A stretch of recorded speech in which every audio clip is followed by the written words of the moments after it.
আজরাইলকে দেখার সাথে সাথে কিতাবের মধ্যে পাওয়া যায় গুনাহগার হয়ে যারা মৃত্যুবরণ করবে তাদের অবস্থাটা কি হবে একটু শুনে যান।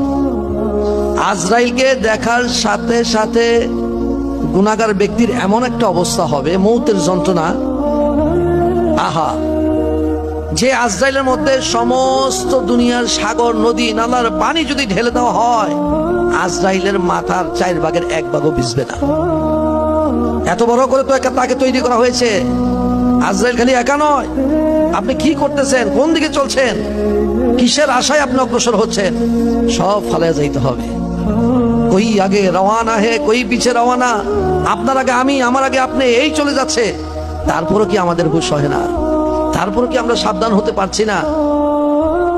ওই আজরাইল যখন সামনে এসে দাঁড়াবে, দাঁড়ানোর সাথে সাথে গুনাহগার ব্যক্তির প্রথম দর্শন করার সাথে সাথে তার মৌতের এমন যন্ত্রণা হবে। কিতাবের মধ্যে পাওয়া যায় একটা মানুষকে একটা তলোয়ার দ্বারা 1000 কোপ দিলে যেরকম কষ্ট হবে, এর থেকেও অধিক কষ্ট হবে গুনাহগারের জান কবজ করা। বলেন আল্লাহু আকবার। সেই কষ্ট আপনি কি দিয়ে দূর করবেন? সেই কষ্ট টাকা দিয়ে দূর করা সম্ভব?